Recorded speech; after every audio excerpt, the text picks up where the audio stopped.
Hai guys, kembali lagi di Snapdragon Head to Head 2023. Videonya telat banget ya. Ini sudah Februari 2024. Ya, tapi gimana ya? Sibuk, men.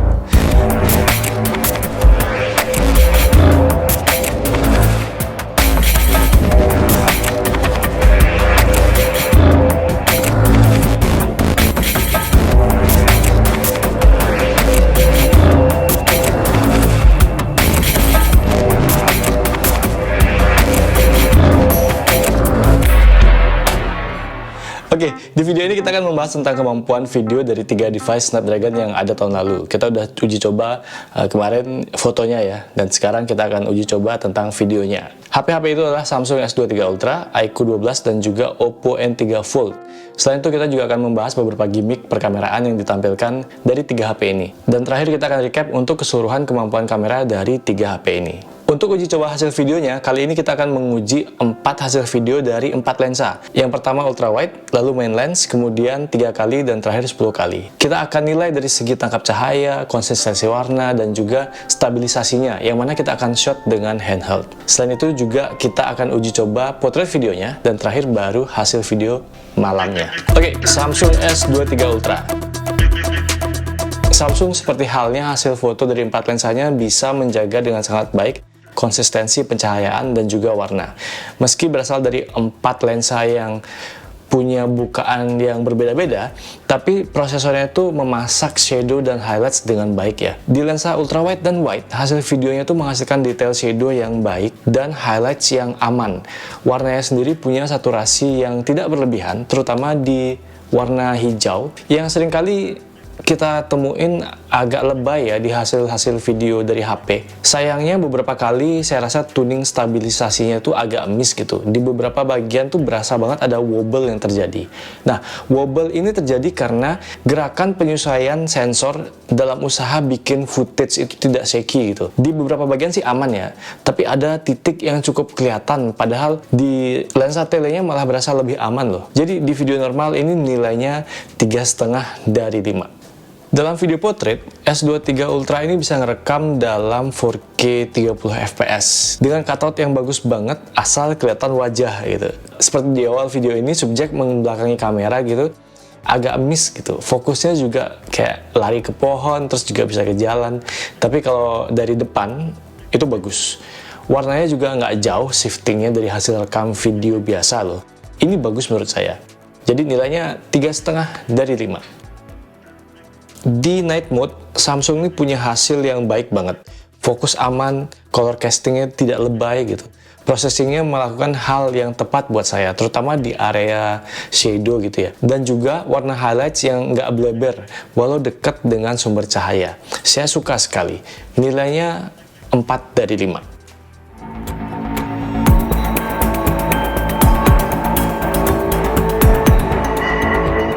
Untuk N3 Fold bisa dibilang kemampuannya setara dengan apa yang dilakukan Samsung.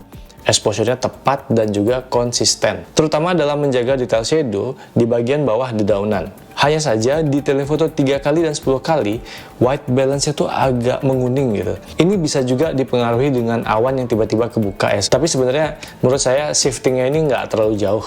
Sementara stabilisasinya sendiri saya rasa lebih stabil daripada Samsung. Kekurangannya hanya di tele 10 kali. Fokusnya tuh suka kayak hunting dia depan belakang gitu. Jadi nggak setenang Samsung gitu lah. Nilainya 3,5 dari 5. Portrait mode. Di mode ini performanya lebih bagus daripada S23, karena meskipun membelakangi kamera, portrait mode-nya itu tetap bekerja dengan baik untuk memberi efek bokeh. Sayangnya beberapa kali lepas fokus dan kembali ke mode normal sebelum kembali lagi jadi bokeh saat subjek itu berbalik gitu ya, menghadap kamera. Dan juga sayangnya sebenarnya portrait mode-nya cuma bisa dilakuin di Full HD 30 fps. Jadi nilainya 3,5 dari 5. Sementara di night mode, rasanya performance-nya paling tidak oke di antara ketiga HP ini. Entah karena saya mencobanya di 60 fps ya, yang mana fokusnya bekerja sangat keras gitu buat hunting wajah. Dan exposure-nya juga yang kurang banget. Meskipun saya pindahkan ke mode Night Dolby Vision, yang mana itu kayak 30 fps, hasilnya tetap terasa kurang ya.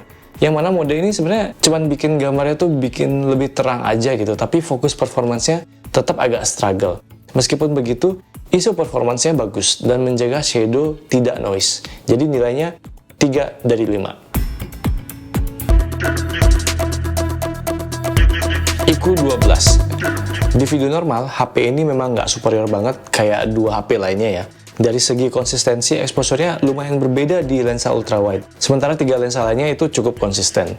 Di lensa ultrawide, bagian shadow terlihat kurang terang dan desaturated. Hal ini memunculkan kesan kayak kelam gitu di videonya. Beda sekali dengan treatment yang terjadi di lensa utama, di mana videonya tuh cukup cerah gitu. Kalau dari konsistensi warna sih, aman ya buat saya, terutama di lensa utama 3 kali dan juga 10 kali. Yang mengagetkan buat saya sih sebenarnya stabilisasi dari video ini cukup bersaing dengan N3 Fold.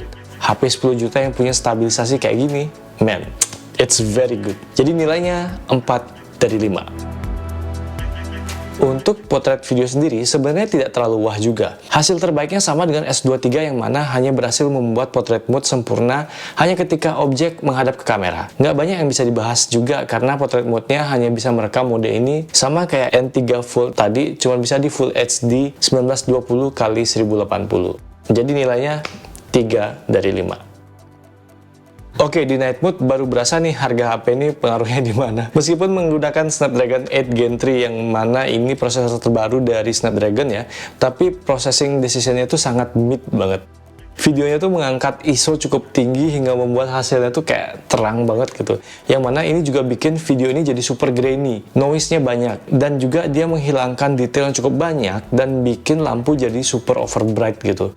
Beda dengan dua HP lainnya yang menjaga shadow di tingkat terang yang nggak tinggi-tinggi amat. Meski gelap tapi tetap punya detail yang cukup terlihat tanpa bikin highlights di belakangnya jadi over gitu. Fokusnya sendiri sih saya rasa juga agak bingung untuk menentukan arahnya kemana gitu. Seperti kita semua ini. Untuk night mode nilainya 3 dari 5.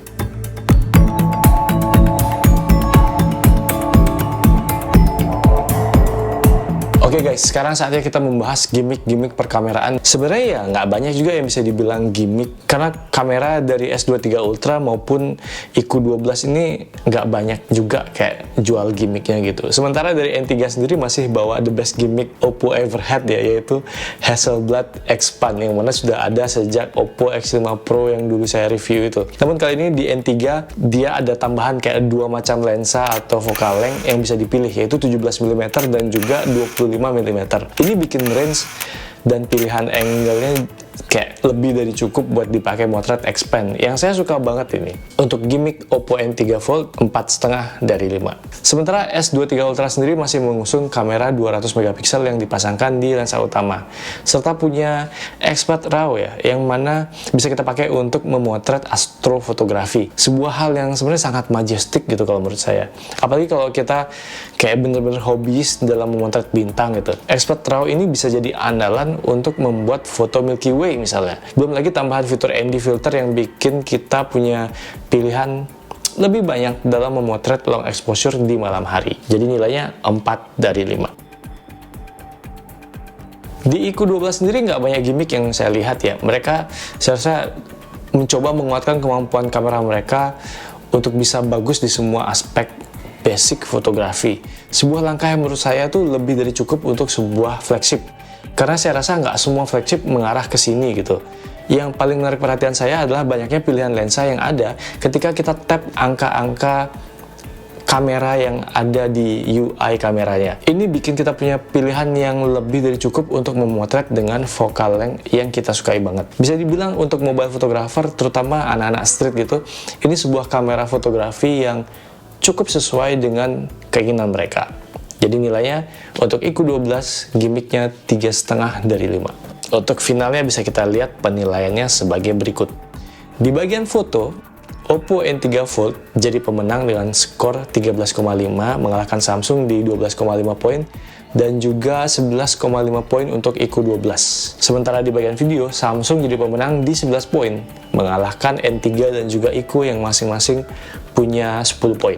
Di bagian gimmick sendiri, Oppo jadi pemenangnya dengan skor 4,5 poin mengalahkan Samsung di 4 poin dan juga IQ di 3,5 poin. Jadi setelah kita total, hasilnya ada Oppo di 28 poin, Samsung S23 Ultra di 27,5 poin, dan juga IQ12 di 25 poin. Dengan begini pemenangnya adalah Oppo N3 Fold di 28 poin. Oke, sebenarnya saya tadi itu kayak pesimis kalau Oppo bakal menang tipis ya gitu. Saya malah pikir bakal Samsung yang menang jauh karena konsistensi mereka di 4 lensa di foto dan juga di videonya. Tapi ternyata Oppo bisa unggul dan bisa ngejar di bagian video. Ini bikin saya yakin sebenarnya di Indonesia ini kamera HP udah banyak banget yang bagus, terutama buat Android ya. Sayang sekali kita nggak punya kayak device kayak Xiaomi flagship atau Vivo flagship yang masuk secara resmi, jadi nggak bisa kayak diadu buat head to head kali ini. But anyway, makasih banyak buat teman-teman yang udah menyimak. Semoga bermanfaat buat kalian. Kalau mau diskusi, yuk kita mengarah ke kolom komen aja. Segitu aja video kali ini. See you in next video. Bye.